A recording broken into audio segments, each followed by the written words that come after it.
queria agradecer a presença de todos e nesse evento que hoje a gente começa na ECO e no LEC a comemorar os 70 anos do Muniçodré.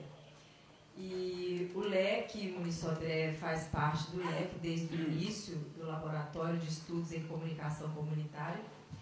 E o laboratório ele tem uma atividade semanal desde o início dele, que é, dentre as atividades, as muitas que ele tem desenvolvido, que é a de reunir-se para estudar autores, estudar temáticas, enfim, um grupo de estudos.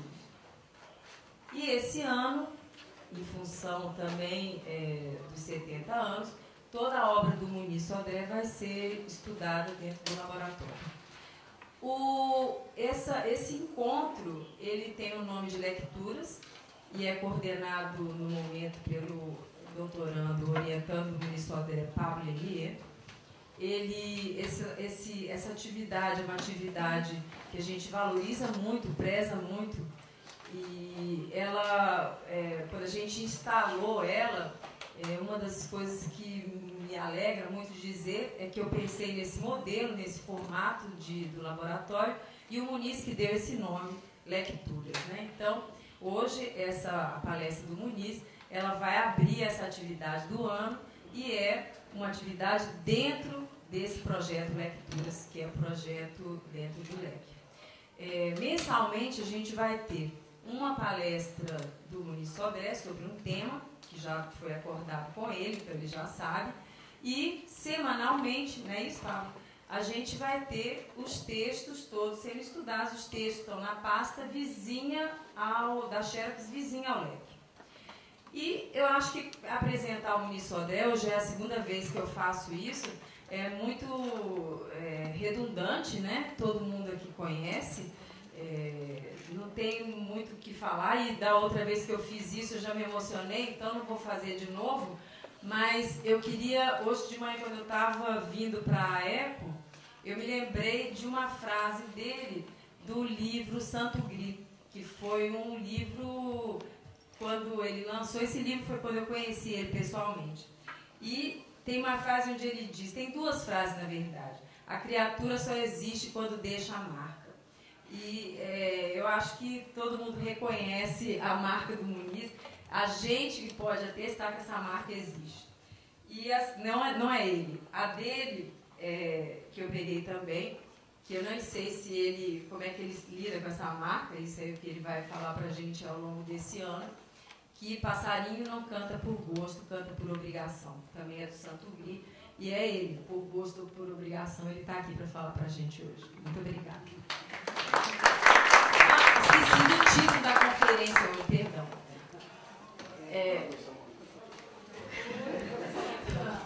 Comunicação e produção cultural. Obrigada.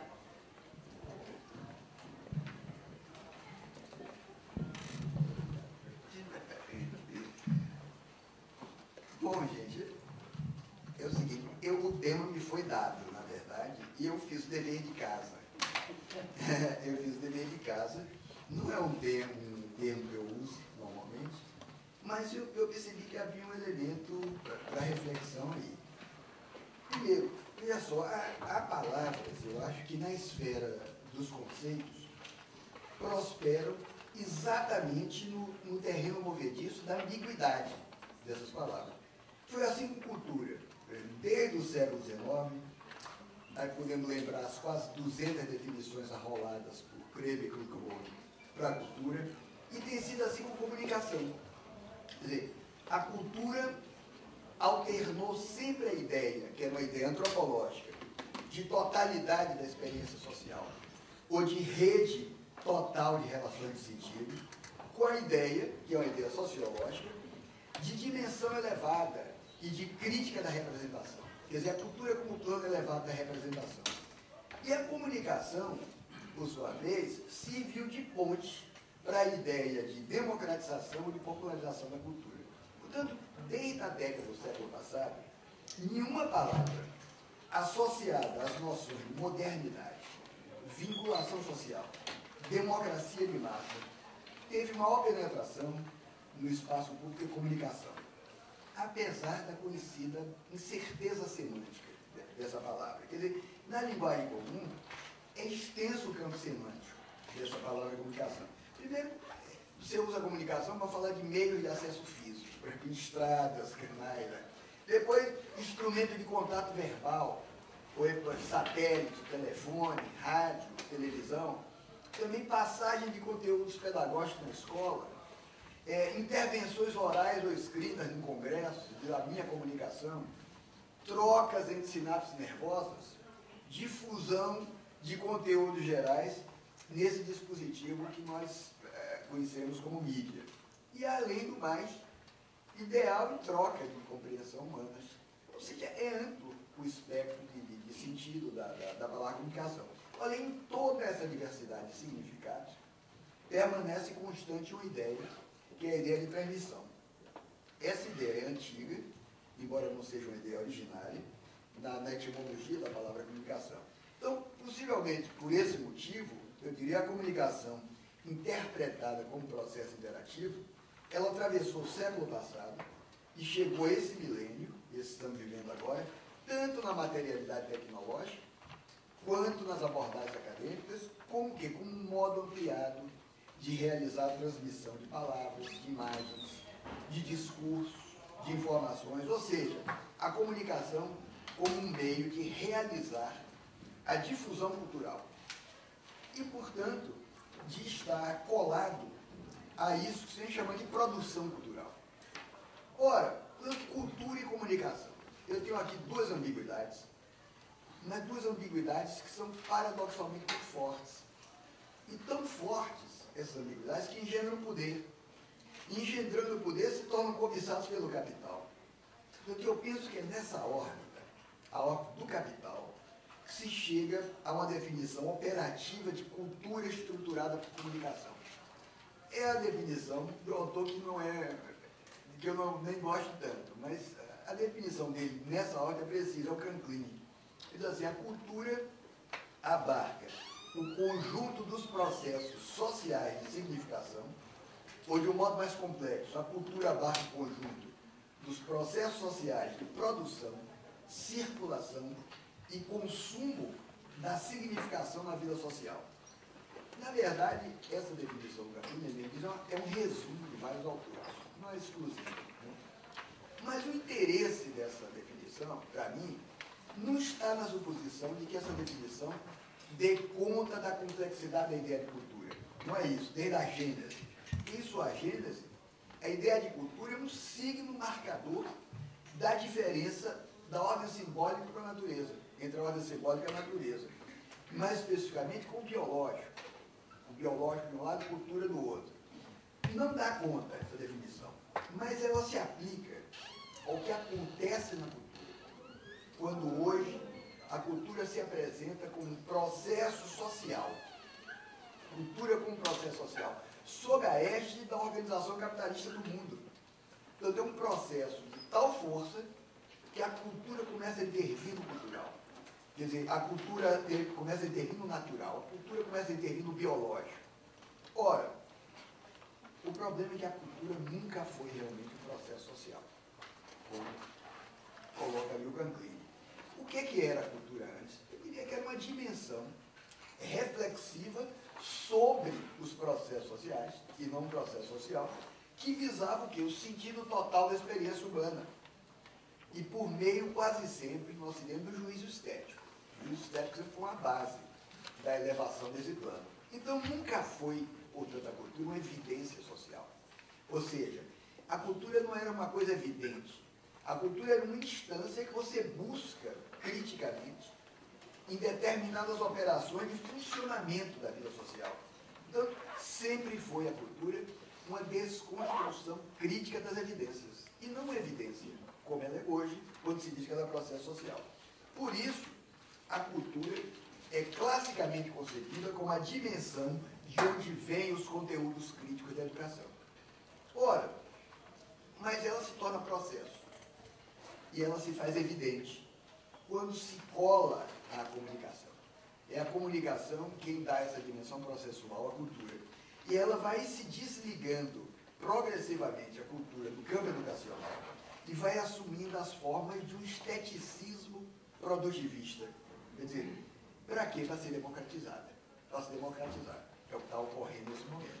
Só que hoje esse par, que é inextricável, comunicação e cultura, enfraquece aquela restrita ideia de transmissão comunicacional de uma cultura que, educacionalmente, nós entendíamos como um plano alto da representação.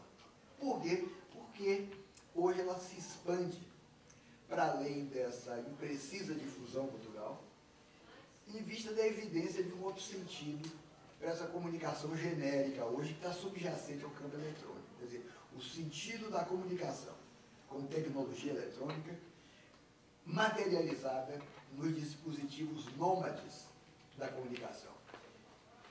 Calcula-se hoje, ele é um cálculo desse mês, que o número de dispositivos móveis interativos, portanto, tablets, laptops, smartphones, netbooks, já supera o da população do planeta.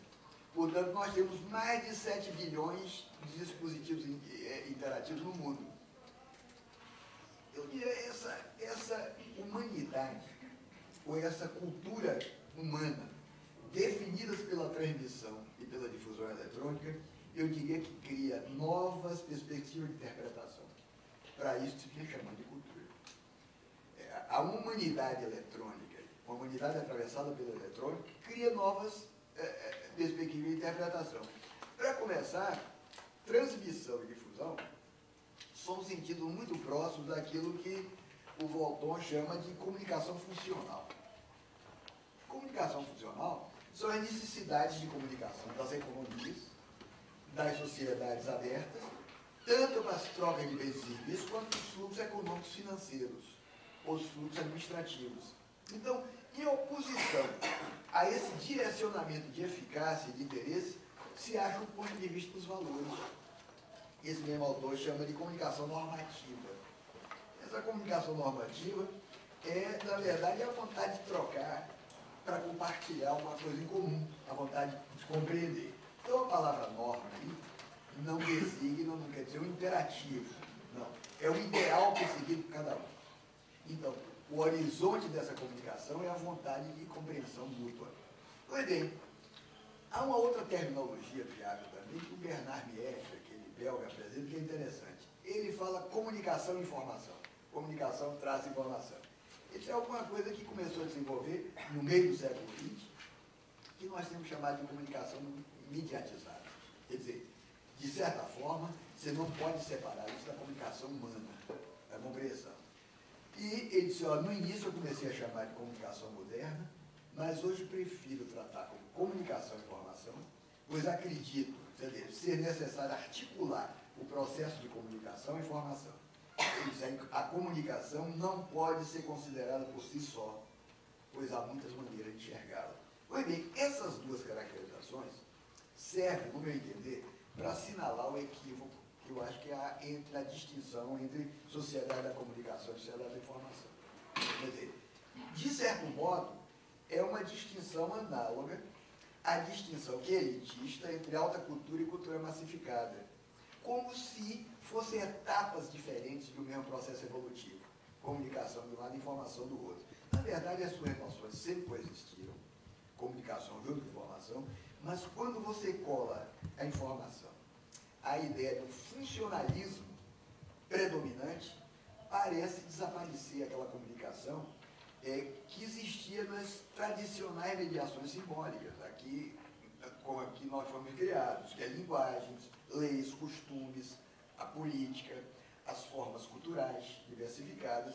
Então você apela para a normatividade comunicativa. E essa normatividade aparece como uma retroprojeção ideológica, ou seja, como uma estrutura idealizada, projetada no passado perdido para sempre. E essa idealização serve para acalmar os temores e as angústias. Porque há temores e angústias. Quer dizer, a comunicação de hoje é de tal modo definida pela tecnologia eletrônica, tanto por máquinas, que as formas tradicionais de mediação entre o homem e o mundo parecem desaparecer e dá margem a críticas culturais apocalípticas. Quer dizer, parece desaparecer nessa eletrônica toda a dimensão humana da educação e da cultura pública. Então, ou seja, parece desaparecer o sentido moderno e o sentido originário de cultura como produção de sentido, em favor de quê? De cultura como processo social. Cultura se desloca de produção de sentido para processo social com ideia de produção. O que significa um gerenciamento, uma administração social. Pois bem, então antes a cultura era uma operação de busca do sentido. Agora ela é uma evidência. Se ela é uma evidência, ela é uma substancialização esteticista do movimento de busca, que funciona por instrumentalização, funciona por repetição. Quer dizer, os teóricos da escola de Frankfurt, os iluministas, neo-iluministas, já falavam disso como reificação do espírito, ou seja, o espírito tornado coisa, o espírito tornado objeto. Mas vejam só, na visão de Rousseau, um autor que eu passei a me interessar muito recentemente, no curso sobre educação, eu dei, que é o grande pensador inicial da educação no Ocidente, como Emílio, Rousseau diz o seguinte, que são 3 os agentes da educação do sujeito humano. Ele diz, o primeiro é a natureza, o segundo são os homens, e o terceiro são as coisas. Ele diz, as coisas são educativas, as coisas também educam. Então, a natureza responde pelo desenvolvimento interno dos órgãos, das faculdades, os homens respondem pelo que você faz desse desenvolvimento, e as coisas nos ensinam sobre a aquisição de experiências sobre os objetos, sobre o mundo técnico também. Então, nós sempre aprendemos com os objetos que criamos, sempre aprendemos com os objetos que nos cercam.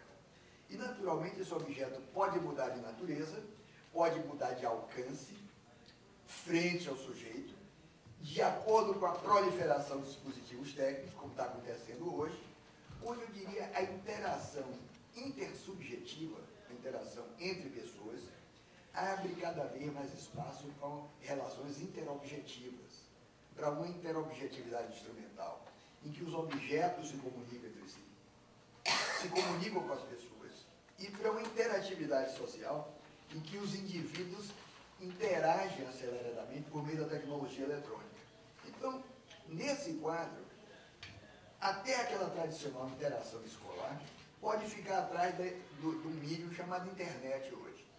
Subúrbio do Rio, internet, em determinado caso, jovens com baixa escolaridade, eles têm acesso à internet antes da alfabetização. O que demonstra como a tecnologia é capaz de preceder a educação formal. Ora, devido a esse recrudescimento do poder tecnológico, é possível levantar a hipótese de uma potência própria, de uma potência soberana do objeto, porque, Baudrillard dizia, nós vivemos sempre do esplendor do sujeito e da miséria do objeto. Vivemos ele disso. Mas, quando ele dizia, em nosso pensamento do desejo, quando pensamos como sujeito desejante, o sujeito detém um privilégio absoluto, porque é o homem que deseja.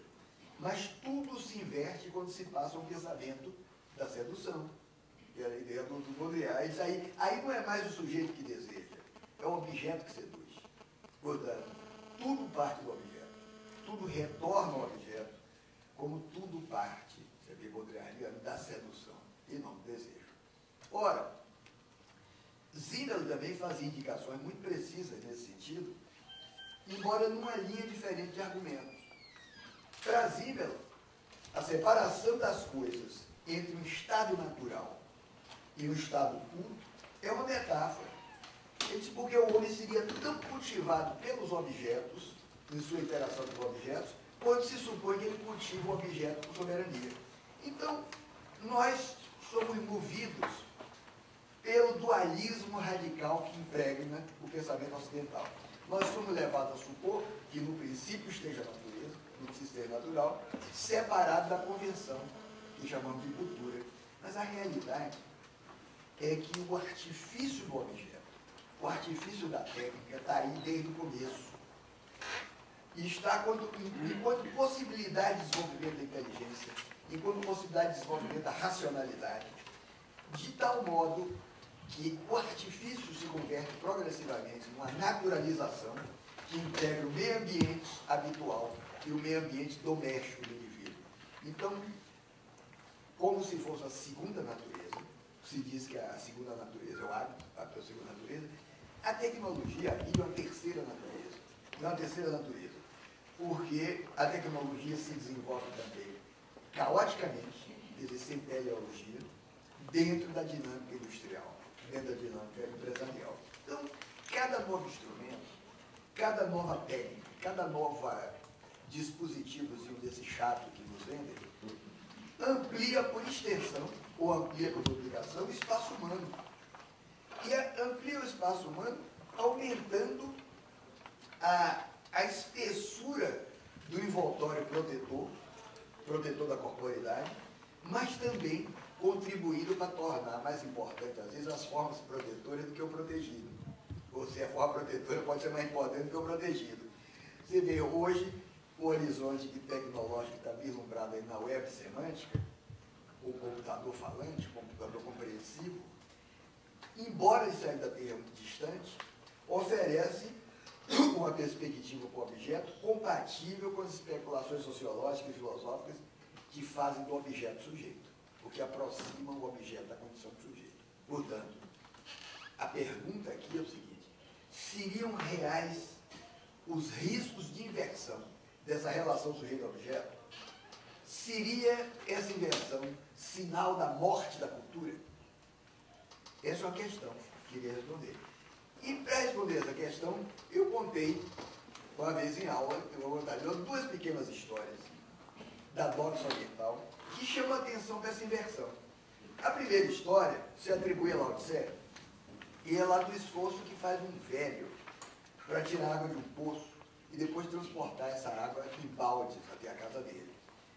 E um jovem tal dele disse: olha, já tem mecanismos técnicos, tem bomba de recalque de madeira, que faz isso, e canaletas que levavam até a sua casa. E o velho diz: olha, eu sei que tem, já tem até aqui na aldeia.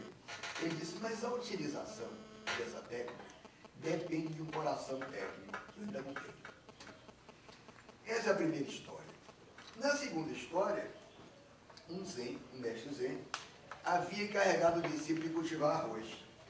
E no primeiro ano o rapaz cuidou para que jamais faltasse água. E o arroz cresceu forte. No ano seguinte, ele acrescentou um pouco de adubo à terra. Acelerou o crescimento e tornou a colheita maior. No terceiro, uma quantidade ainda maior de adubo aumentou a colheita, mas o arroz nasceu pequeno, nasceu sem viço.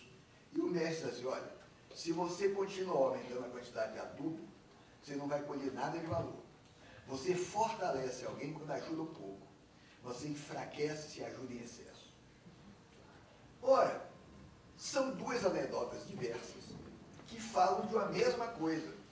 Que coisa é essa? Qual a medida de relacionamento adequado com a exterioridade técnica do homem? Ou seja, não se trata, portanto, de rejeitar a técnica, não se trata de demonizar a técnica, que é um produto humano, um produto do gênio humano, mas se trata de integrar humanamente a técnica. Como é que se integra? Eu acho, em primeiro lugar, um vetor importante é a educação. Quer dizer, vamos tomar a educação como esse processo de incorporação intelectual, incorporação afetiva pelos indivíduos, dos princípios e das forças que estruturam o bem de uma formação social. Eu uso esse bem aí com maiúsculo no sentido do agaton, socrático e platônico. O que é o bem? É o ponto para onde convergem todas as forças de equilíbrio da comunidade. É o bem. Então, é outro nome, o bem, de feição clássica, o equilíbrio econômico, o equilíbrio político, o equilíbrio ético da comunidade humana, portanto, a preservação da vida, a continuidade do grupo. Ora, as formas canônicas desse equilíbrio se acham nos sistemas de conhecimento, se acham nas ciências, nas artes, nas narrativas, na filosofia, se acham nas instituições também, então no trabalho, no parentesco, no costumes, nas leis, que é o que regula os destinos comunitários, de acordo com as verdades que o grupo estabelece por consenso. Ora, a preparação do indivíduo para assimilar essas formas constitui níveis diferenciados da educação. que não se confunde com a instrução, por simples. Instrução entendida como o exercício, o ensino ou a capacitação para funções específicas. E também não se confunde com a cultura, entender? Que a cultura está tradicionalmente entendida como um modo de produção de sentido para a totalidade social. Ora, educar, portanto, é socializar. É socializar individualizando. Quer dizer, primeiramente, inscrever a criança no ordenamento social desejado, e toda educação, nessa fase, é reacionária, é conservadora, que se trata de dar uma ordem, integrar, depois criar as condições cognitivas e as condições afetivas para a autonomia individual dela como adulto. Aí é libertária. Ora, Nietzsche foi taxativo a respeito. Nietzsche disse o seguinte: a educação é, em primeiro lugar, a aprendizagem do necessário.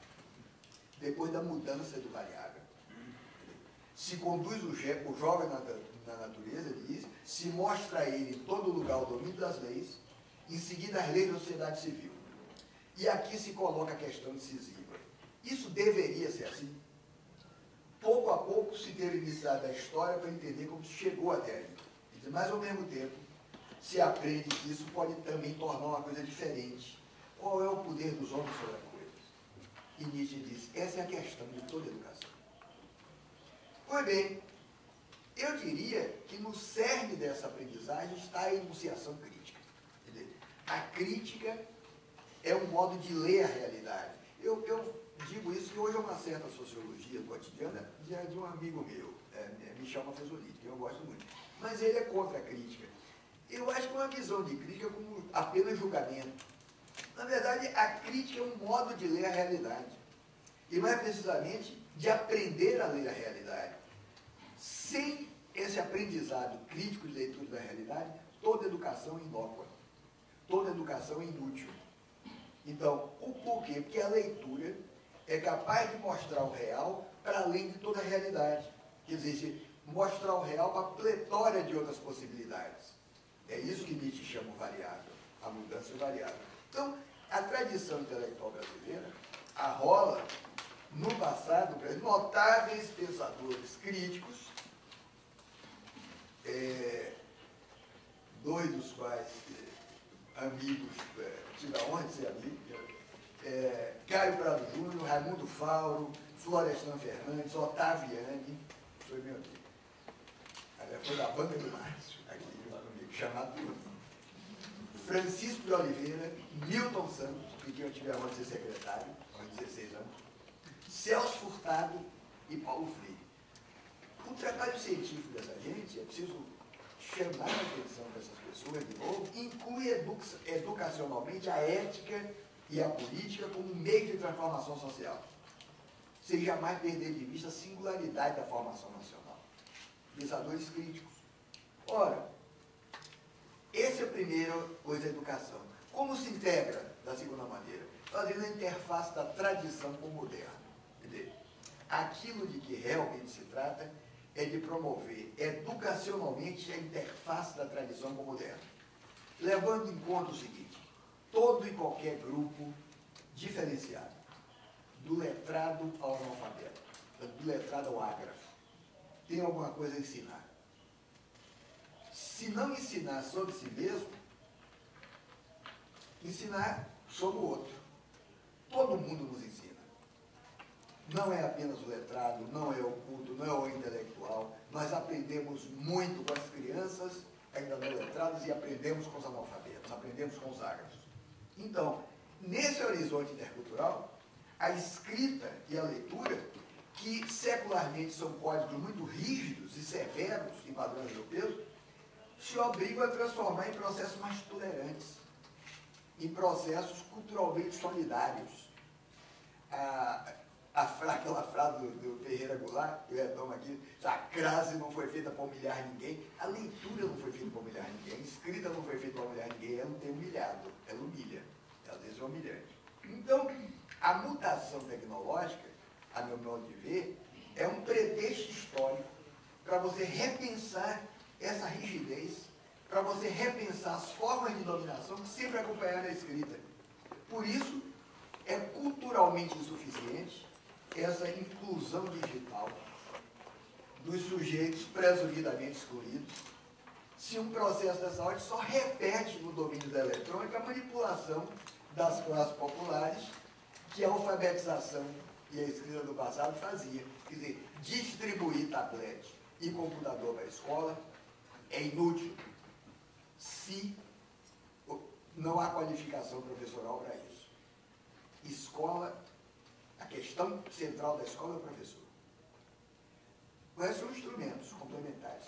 Essa é a questão central, é o professor.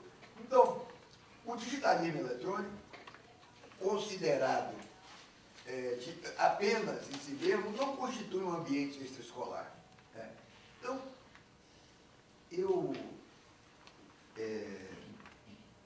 vou dizer, vou pular por aqui, eu dizer o seguinte, que o relacionamento da tecnologia eletrônica com o processo educacional, e é uma coisa que aqui nós, professores, devemos estar atentos, corre o risco de repetir a pedagogia tradicional, apenas modernizando tecnicamente a pedagogia tradicional. E se não puser em primeiro plano, que é o pretexto histórico que a tecnologia oferece para a reinvenção das formas pedagógicas. Quer dizer, as inovações informacionais, as informações comunicacionais impõem, sobretudo, redefinir as operações de docência em função do filtro do conhecimento da informação que deve ser o professor. Quer dizer, isso implica a redefinição de funções, uma redefinição de estatuto, implica em aprofundar o potencial técnico de hibridização das fontes de informação no espaço das redes digitais. Isso é integração viável na educação. Então, por meio de redes, instituições como museus, como bibliotecas, como organismos privados de formação profissional. Eu falo em coisas como utilíssimas na base acadêmica, como SENAC, SENAI, SESC, SESI. Essas coisas podem deixar a condição de entidades isoladas, que são remotamente complementares ou remotamente subletivas na esfera do consumo cultural, para se investirem no verdadeiro estatuto pedagógico, escolar, na medida em que se integrem como agências ativas de instrução no circuito pedagógico liderado pelo docente, liderado pelo professor. Eu acho que isso é um exemplo de transformações que impõe adequar a velha cultura educacional à cultura hipertextual gerada pelas máquinas inteligentes. Eu diria que essa adequação é tão imprescindível quanto a própria existência de uma cultura educacional forte no mundo de hoje, em que o saber, o excesso de saber e o excesso de informação, que se concretiza em dados, números, imagens e textos, esse excesso de saber pode tornar os indivíduos funcionalmente ignorantes da realidade da história. O excesso de saber pode ser uma equação igualizadora com a ignorância. Quando a informação está entregue a si mesmo, no jogo livre do mercado, a informação ou a produção da cultura como simples processo social pode não ser mais do que um formidável curto-circuito tautológico, quer dizer, o mesmo replicando sobre o mesmo, onde os indivíduos, sob as aparências do novo, apenas confirmam os estereótipos do mundo. Quer dizer, mais de um autor norte-americano fala de uma espécie de novidade das trevas nos Estados Unidos. A sociedade americana parece ter muito orgulho de sua própria ignorância. Isso é frase de autor americano. Tem muito orgulho de serem ignorantes em relação ao resto do mundo, que não tem nada a ver com as universidades americanas, que são as melhores do mundo. Mas não divórcio entre universidade e sociedade. E extremamente informados, aparentemente, é o território modelado da mídia, né? Mas ignorantes. A terceira forma de integração é a mutação jovem nas artes. Eu diria que, como o ritmo sempre foi nas comunidades litúrgicas de origem africana nas Américas, a música e a canção têm funcionado entre os jovens como uma verdadeira tecnologia de agregação humana. Eu vejo a música como uma tecnologia de agregação. Por quê? Por meio do som, por meio da movimentação corporal, o grupo jovem relabora simbolicamente o espaço dele, na medida em que ele modifica, ainda que seja por instantes, as hierarquias territoriais, e modifica estimulando o poder expressivo do corpo, até o ponto de produção de imagens próprias de liberação, de autorrealização. Esse potencial de reterritorialização cultural, e até mesmo política, foi descrito recentemente por um jornalista, Fari Boris, esse livro ainda está em alemão, a propósito da repressão fundamentalista. No livro de reportagens anterior a essa movimentação dos islâmicos, as reportagens do alemão, mas como os jovens das bandas de rock e de rap foram precursores de quê? Da insurgência. E precursores não como uma movimentação incidental, mas como ápice de um clima potencial de revolta, desde os anos 90, contra a falta de liberdade de expressão. A música pop, nesses países islâmicos, não era mera diversão juvenil, como é aqui no Ocidente, que também é forte aqui, mas diversão, mas era expressão de um desejo de autolibertação, e que não se fazia sem vítimas. Nós lemos no jornal e foram muitos os músicos presos e assassinados, no Egito, na Tunísia, também na Líbia. Então, mas nesses países, Argélia, Tunísia, os jovens se inspiravam no hip hop dos negros americanos. No Egito, as canções de revolta chegaram à juventude através do YouTube e do Facebook. Ora, não se trata, portanto, de um fenômeno exclusivo de grandes centros urbanos, como se associou ao longo da milha apenas aos grandes centros. No Grande Sul argelino, por exemplo, se contam aos dezenas os grupos de música tuareg que difundem nas cidades perto do deserto o blues do deserto, que é exportado pelas fronteiras graças ao quê? YouTube, Facebook e rádio.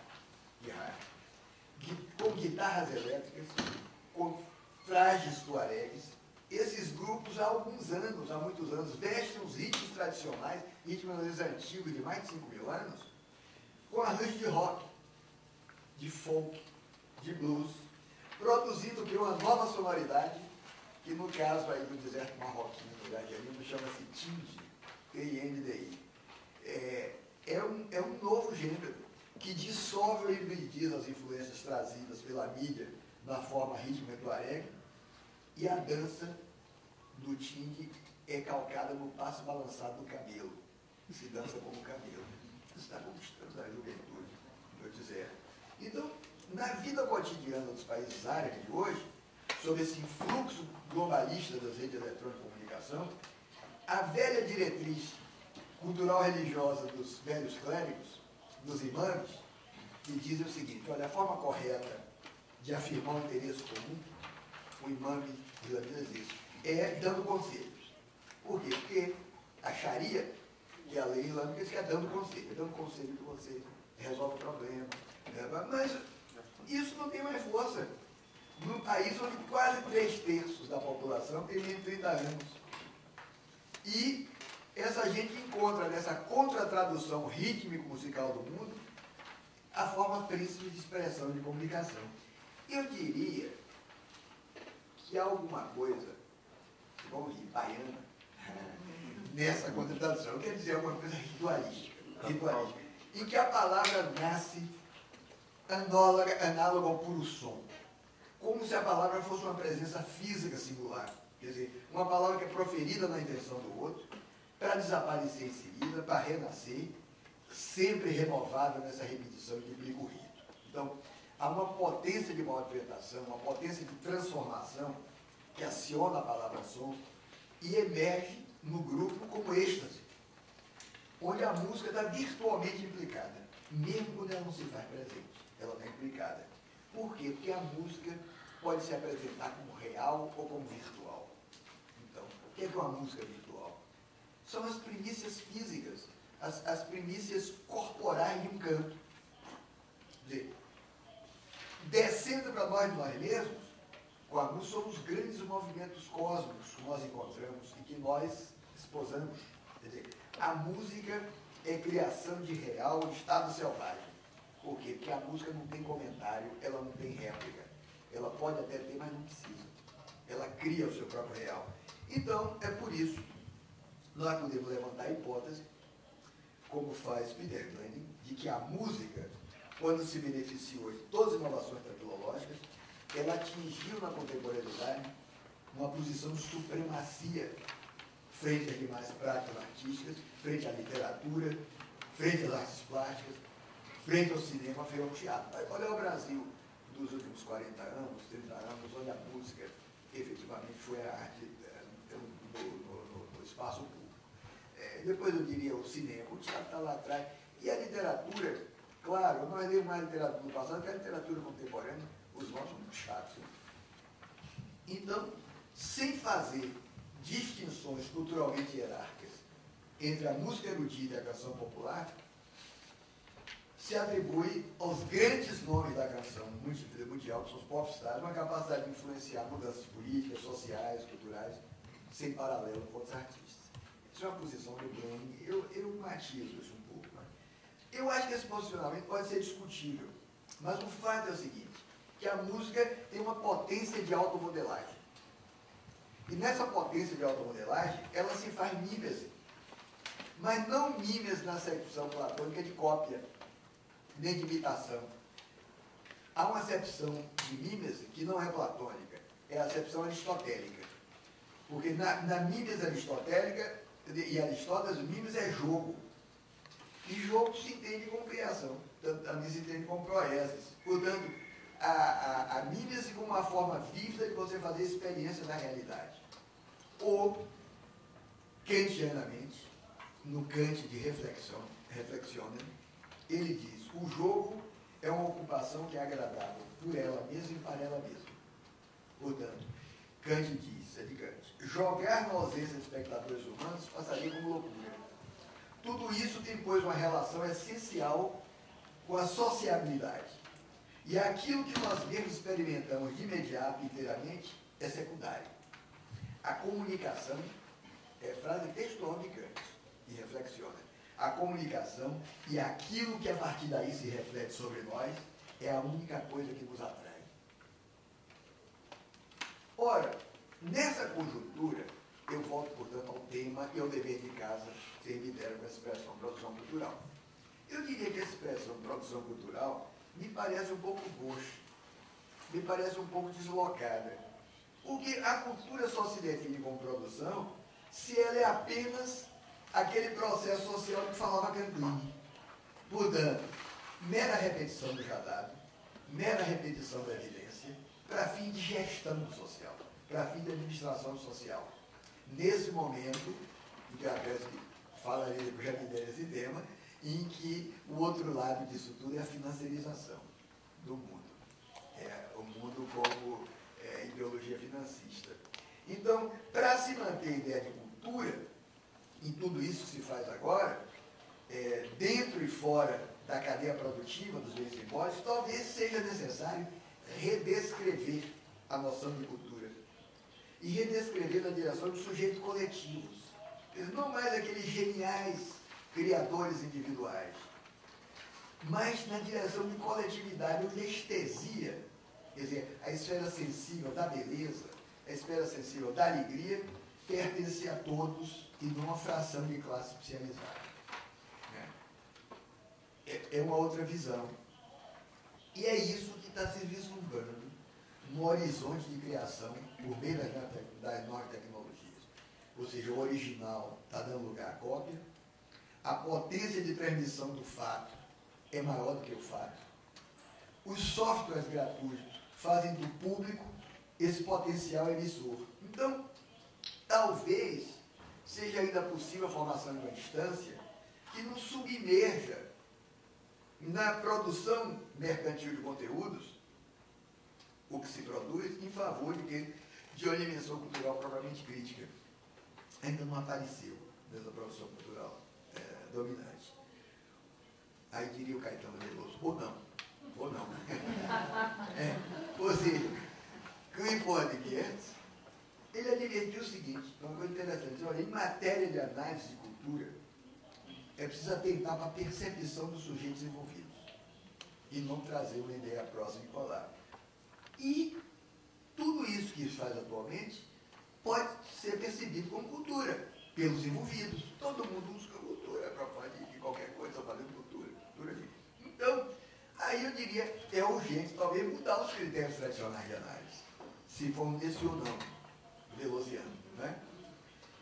Anos atrás, é o que fazia um sociólogo alemão, chamado Dieter Prokop.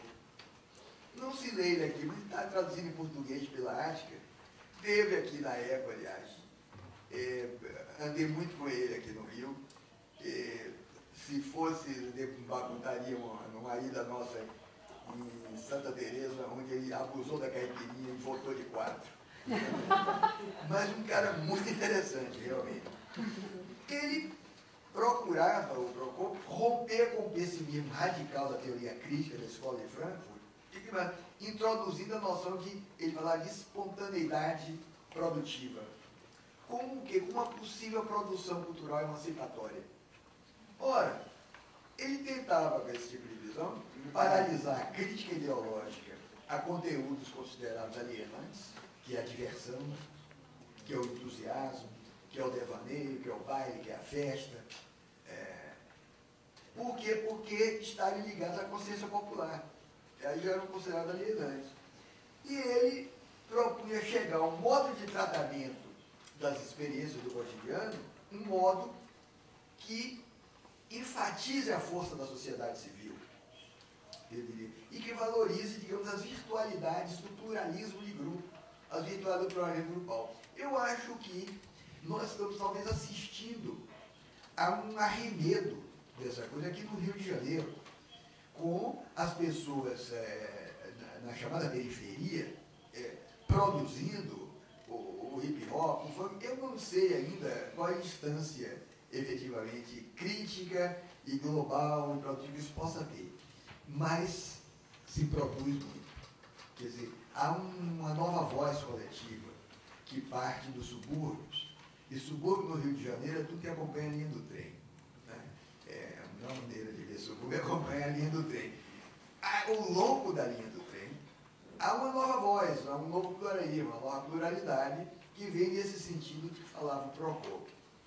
Eu acho que a palavra produção cultural tem que ser pesquisada aí nessa articulação da ideia de cultura já cultural, é o adjetivo de produção, e com essas vozes coletivas que criam copiando, que criam sampleando, que criam hibridizando, e essa é uma palavra estratégica, porque na relação que dentro da tecnologia nós temos com a máquina, nós estamos sendo híbridos, sujeitos híbridos. A relação da máquina é uma relação de hibridização, híbrida. E então há um novo tipo de sujeito, portanto, cultural, no horizonte social hoje, que é esse híbrido criador de cultura. Obrigado.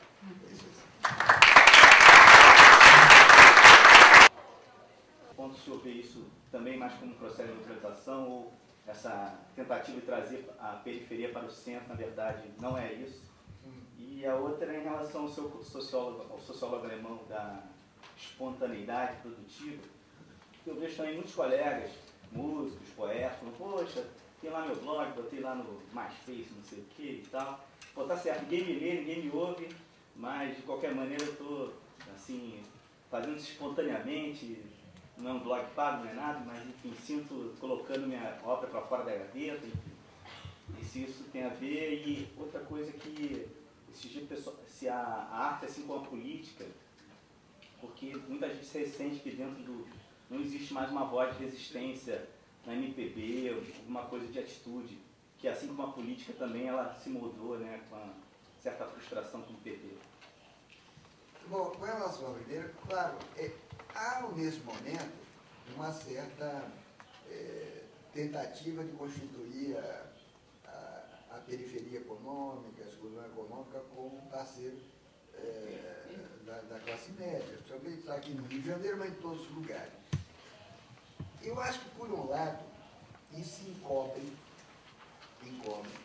um fato, um fenômeno concreto, que é o fenômeno do abismo de distribuição de renda, que é maior no Brasil do que nunca. E é maior em todos esses países. é porque eu falo a gestão da cultura. A cultura serve para encobrir. Essa parceria, por outro lado, do lado das classes dirigentes dominantes, eu diria uma estratégia de encobrimento.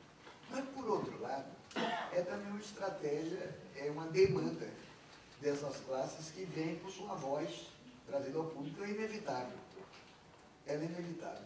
O que eu acho é que, para ser uma parceria real, não basta ser uma parceria de fala. Não basta ser uma parceria discursiva. Tem que ser uma parceria de lugares. Tá? De lugares. O que eu quero dizer é o seguinte, que a exclusão acaba, como acaba o racismo, acaba quando as pessoas se aproximam, se tocam. E, por enquanto, as pessoas estão separadas. Cada um fala de sua periferia para o outro. Eu não vejo aproximação. Portanto, se a lógica das diferenças não é complementada por uma lógica das aproximações, nós continuamos só na fala. Essa parceria é inútil. Eu acho. Agora, com relação à produção, sim, o que acontece com essas tecnologias é que todo mundo se torna habitualmente um produtor e a grande dificuldade hoje é conseguir público. Porque eu não sei, talvez saiu dessa, o cinema argentino, nunca se produziu um documentário de qualidade do cinema argentino, ninguém vê. Eles catam público. Ninguém tem público. A qualidade de produção é boa. O problema é ver. Aqui no Brasil também, eu estava em reuniões de MIC, quando eu estava na Biblioteca Nacional, esse problema é levantado. Você não tem público para a produção de filmes, documentários, e isso é um grande problema. Então, esse é o problema que leva ao terceiro. Você falou a questão da arte. E a arte talvez seja uma palavra de que a gente deva se desembaraçar. Talvez seja uma palavra pesada demais para se carregar. Talvez a arte se concretize mais na paisagem do que na cabeça, de modo especializado, na cabeça das pessoas de modo especializado. Quer dizer, todos somos potencialmente artistas quando nos tornamos esteticistas, estéticos. E o esteticismo vem e recupera o que havia de fermento em cada um. Quando eu falei da música, que nos últimos 40 anos, é verdade, a música foi produtiva, atualmente, ela é uma repetição evidente do já dado. Né? Não tem mais política. Terminou o período político da música, ela é pura estética. Eu falo da canção. Por estipular que talvez a canção tenha acabado. É uma discussão. É uma discussão para levantar. Eu não creio que a gente deva brandir essa bandeira da arte com essa facilidade toda. Só para levantar o senhor, tem atualmente em Paris um bairro novo de emergência, que era um bairro de marginais, chama-se Belleville. Belleville já está caro também, essa coisa. É um bairro bobô, chama-se burguês, bourgeois, belo e burguês. O que acontece? Cheio de artistas. É um bairro de artistas. Cada artista tem um apartamento ali, paga um apartamento. Aí a questão que se faz, a questão que ele levantou, é de onde é que vem o dinheiro, porque eles não vendem nada. Você passa, e os caras fazem quadros, essa coisa, cada rua daquela perna no qual a gente é artista. Mas ninguém vê eles venderem coisa nenhuma. Mas, no entanto, eles pagam a casa, mudaram o bairro. O bairro Bobô mudaram. O bairro está... Outro dia tinha uma matéria no Caderno Domingo do Globo, Caderno da Feira de Viagem, falando de Belleville, que era um bairro realmente periférico, assim, de Paris ali. Bom, ele viu Django Reinhardt, Piaf, essa coisa, mas era um outro bairro. Hoje é de burguês artista, só que é artista que ninguém compra, ninguém vê. Mas essa condição do artista transforma ali as relações. Evidentemente, a renda vem dos pais, vem de família. Né? É uma transferência de renda. Ora, a palavra arte, portanto, ela talvez tenha se democratizado demais. Esse aqui é o problema. Aí isso parece que eu estou falando contra a democracia, mas há coisas, há diferença de barreira e nível. quando em 1940, por aí, Virginia Woolf dá uma conferência sobre literatura na Inglaterra, e ela diz assim, olha, a literatura inglesa deve tudo à classe burguesa e aristocrática, e nada ao operariado inglês. A frase chocou. Eu disse, não, os operários ingleses têm nada a ver com a literatura inglesa. Ela tinha absoluta razão. Absoluta razão. Foi a burguesia inglesa, a aristocracia inglesa, que escreveu, que fez literatura, porque a literatura também impõe distinções de classe ao nível da língua. A literatura democrática demais, extensiva demais, torna Paulo Coelho escritor.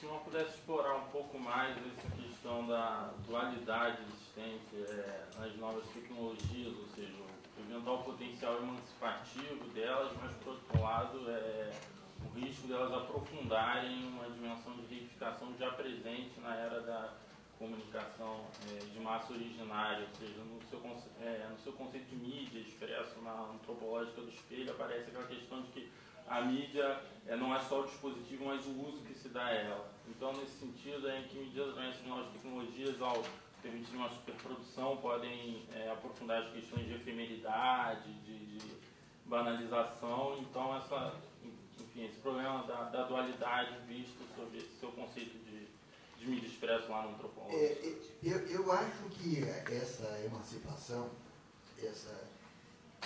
não é uma emancipação no nível da racionalidade dos conteúdos, não é uma emancipação do que se diz, mas é uma emancipação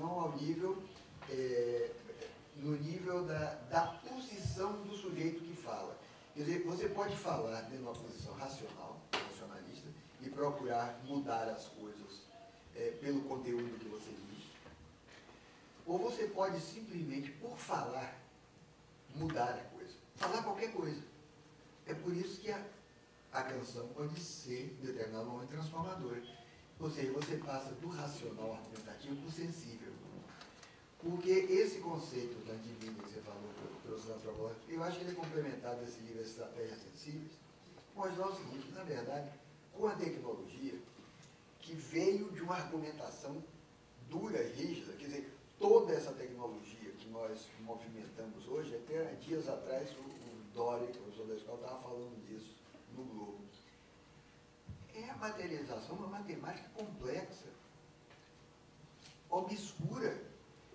Nós não sabemos realmente, eu não sei, por exemplo, como é que é feito um celular dele, sei o que é que tem dentro desse negócio, da caixa preta, eu não sei nem utilizar direito, na verdade, eu sou um mau usuário.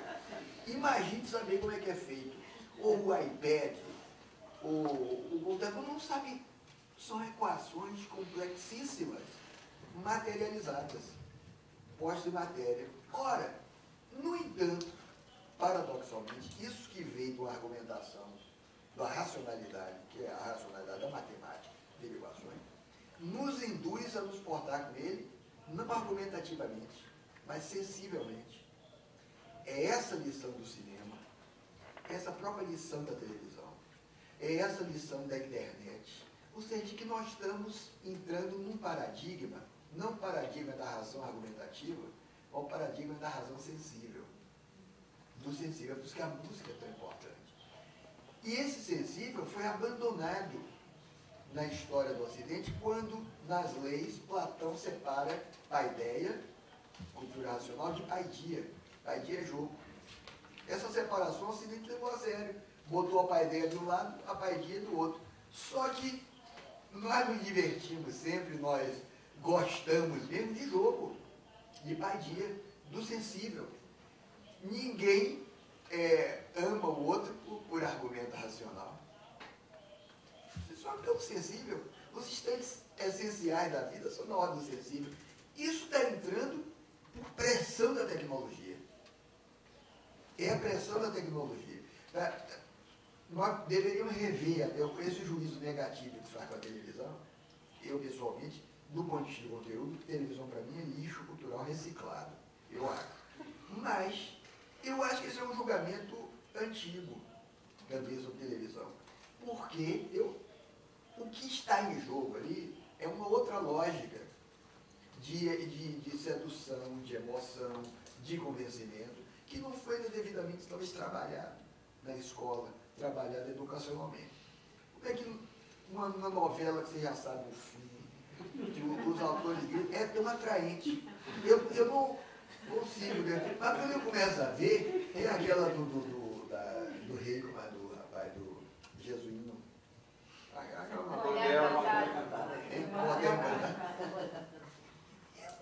Detestado aquilo, mas eu começava a ver, eu já estava angustiado. Aí tinha aquele cangaceiro fraco, esse cangaceiro tinha que mandar bala, porque você já sabe a história, você já sabe tudo, e no entanto tem alguma coisa que se você entrar no jogo te mobiliza. Só que como você está julgando a partir de conteúdos nacionais, você diz, olha, isso aqui é um sampleamento do livro tal, da novela tal, o autor roubou daqui, roubou dali, é verdade. Aquilo funciona por pastiche. Mas o julgamento não é por aí. Só que a gente não sabe ainda como julgar. Porque nós não fomos educados para o sensível. Não fomos educados para o sensível. Nós não fomos educados musicalmente. Né? Tem que afinar o ouvido para entender. Então é uma outra jogada. É um outro jogo. E eu acho que talvez, com essas tecnologias todas integradas, vindo a iPad, essa nova humanidade eletrônica que eu falei, é possível que a escola, de repente, que é a pedagogia, acorde para isso. Eu não sei como, mas acorde. A propósito, desse acordar, Plim Plim, da Globo, dia 29, vocês comprem Reinventando a Educação. Isso é a editora Voz. Eu tenho 10% do preço que está na capa. Bota o lançamento nas redes sociais. Plim da Globo. O Rio de Janeiro está caro. Sim. Não é só a novela que tem merchandising, também tem merchandising. Tem. Eu estou aprendendo. Luiz, eu queria colocar uma questão mais no nível da política mesmo. Eu acho que é uma questão que tem angustiado alguns militantes sociais e também acadêmicos. De um lado, os governos têm imposto, né, isso é uma política que se vê do PT ao DEM, que são os gestores, uma higienização social do espaço público, né, das cidades. A gente vê isso na Cracolândia, a internação compulsória, um choque de ordem, né, que isso não se vê só no Rio de Janeiro, mas principalmente no Rio de Janeiro, já que a gente está aqui, um apartheid de forma absolutamente avassalador, assim, a questão das remoções da Copa, que remetem a práticas nazistas, né, de você pichar a casa na noite e o cara acorda de manhã com a sua casa pichada, o muro pichado, sabendo que vai ser removido em poucas semanas, sem qualquer diálogo. Isso de um lado, né, essa é a ação do Estado. De outro lado, a gente tem novos mecanismos de reações, de movimentações dos movimentos sociais, que a mim me parece não mais coletivos, mas uma rede de indivíduos atomizados, em que você clica, sei lá, tem campanhas, você clica, faz um abaixo-assinado eletrônico e acha que fez uma grande ação. Ou você coloca lá uma setinha no mapa da Wikimedia, por exemplo, e acha que apoiou o movimento lá na Espanha. Ou também você pensa em, não são mais micronarrativas, mas nanonarrativas, assim. Você acha que um indivíduo não governamental, né, que tem essa figura hoje, o ING, as pessoas acham que são o próprio movimento, e acham que essa rede vai ser capaz, no momento que o capitalismo está absolutamente oligopolizado e monopolizado, vai enfrentar individualmente o sistema. E aí a minha pergunta fica, como fica a questão desse espaço público, né, e a produção de sentido e de cultura, do comum, daquilo que vincula as pessoas no sentido de transformar, né, há para mim um paradoxo. Assim. O Estado e o mercado estão absolutamente incidentes, né, estão incidindo de forma absolutamente aplacante, e, de outro lado, os indivíduos estão absolutamente dispersos e desconexos e achando que realmente estão transformando o Estado e o espaço. Essa questão da neutralização da comunidade comum que eu falei, a neutralização dos conflitos, não é exclusiva da televisão. A neutralização é o som da mídia como um todo, que a mídia, de certa forma, reconstrói. A mídia é uma outra cidade, humana, eu chamei de BIOS, né? BIOS virtual, que é uma forma de existência com orientação própria do mercado. Nessa reconstrução, se eliminam as tensões reais. Elas podem ser faladas, essas tensões, da mensagem na rede, mas elas não aparecem na rede, porque a tensão que gera ação política, ela é corporal, ela é física. Foi por isso que na entrevista que eu fiz no Rio Grande do Sul, eu falei um pouco atropeladamente, e alguém me perguntou, você disse em algum lugar que o negócio, que a internet não muda nada, que o que muda mesmo é a pedra na mão. Foi uma metáfora, inclusive. Efetivamente, quando você pega a pedra, para jogar em cima do cara, do tanque, é diferente. Eu quero dizer, a movimentação física, corporal, a egrégora, a união das pessoas, é diferente da fala na rebelião. Por quê? Tem um conceito aí, que é um conceito antigo de Barthes, que é um conceito de transitivo e de intransitivo. Quer dizer, o discurso é intransitivo quando ele fala sobre. Digamos, Chico Buarque falando do operário que caiu na contramão atrapalhando o trânsito. Né? Tem um discurso de esquerda desse operário aí. Diferentemente, o Geraldo Pereira, o Wilson Batista, falando do malandro, do operário. Qual é a diferença das duas falas? Uma é transitiva, outra é intransitiva. A intransitiva é bonita também. A fala poética em geral é transitiva. A transitiva é uma operação de trabalho. É a diferença entre o esquerdismo e o movimento revolucionário, na visão de Lenin. Quer dizer, o esquerdismo como doença infantil do comunismo, na visão de Lenin, um discurso sobre a revolução, diferente do discurso operativo da revolta, ou da tomada de poder do palácio ou da instituição. Falar sobre, falar para fazer, para construir. O discurso da internet, que você está falando, ele é intransitivo, embora a função dessas redes seja mobilizadora. Se ela é concebida apenas em seu aspecto de mobilização, ela é eficaz. Ou seja, vai fazer uma coisa e mobiliza as pessoas, como se fosse um grande alto-falante, as pessoas que estão dispersas.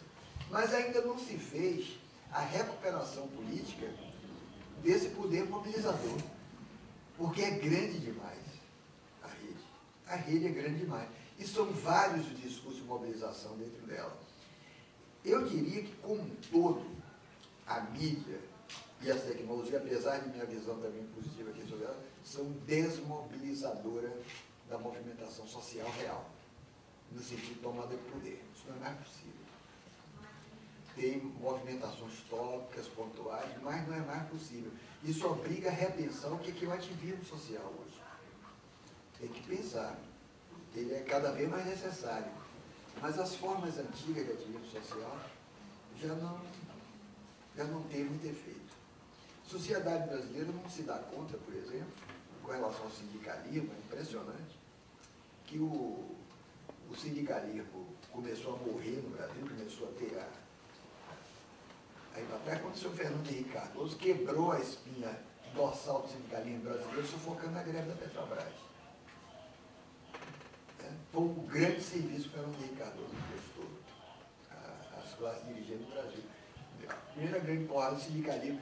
E o governo seguinte usa a recuperação do sindicalismo por cargos. Sindicalismo de resultados. Então há uma brecha enorme, um buraco enorme para o ativismo social. Hoje em dia fica perigoso até você falar nisso, parece um discurso anacrônico, um discurso velho. A minha posição de defesa do diploma de jornalista, eu acho que o diploma não dá dinheiro, não tem que fazer subir na vida, não. É que o diploma sempre foi, na Europa, em qualquer lugar, um recurso de luta dos profissionais subalternos contra os profissionais que são cooptados e estão nas direções. Ele é um instrumento de luta, pequeno burguês é um instrumento de luta. Eu sou a favor do diploma por causa disso, da dignidade da profissão e dos subalternos. Então, nesse movimento todo, nessa movimentação que se esvaziou a política, se prestar atenção, apareceu uma coisa que estava sepultada, sabe? E a palavra dignidade. Eu achei muito curioso que desde aquele indigne-se, as pessoas estão indignadas, só que a indignação não tem teleologia política, não tem continuidade política. Mas a indignação apareceu. A questão da dignidade apareceu. Talvez essa ideia, portanto, de dignidade, que é um conceito moral, conceito ético, indique novas perspectivas de luta que não sejam exclusivamente político-democráticas representativas, mas que incluam a ética, que incluam a força da comunidade, que incluam a cultura. Talvez seja preciso repensar a esquerda. É essa a questão. Repensar a esquerda. Repensar a esquerda. A esquerda não pode mais se definir só por Marx, Lenin, Gramsci. É mais necessário. Ainda assim é perigoso falar em Gramsci. É perigoso. Eu vejo aqui um perigoso subversivo falando essas coisas. Todo mundo olhou. Anos atrás eu mandaria prender. Bom, queria agradecer ao professor. Alguém tem. Não, acho que encerramos, né? Queria agradecer ao professor Muniz Sodré pela participação. Obrigado. E teremos outras ao longo do ano, a gente vai continuando mandando os e-mails, tá? E queria agradecer a todos pela presença também.